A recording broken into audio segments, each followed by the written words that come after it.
சூடான வெஜிடபிள் பிரியாணி என்னோட ஸ்டைலில் செய்யலாமா வாங்க. இஞ்சி பூண்டெல்லாம் அரைக்கிறதுக்கு எடுத்து வச்சுருக்கேன்.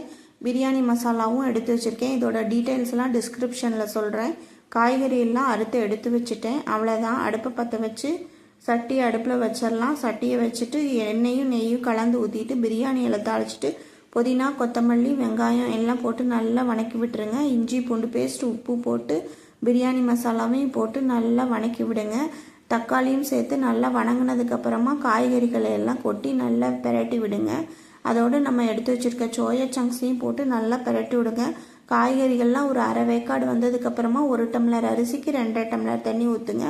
2 டம்ளர் அரிசிக்கு அரை டம்ளர் காய்க்கு. காய் நல்லா வெந்ததுக்கப்புறமா அரிசியை போடுங்க.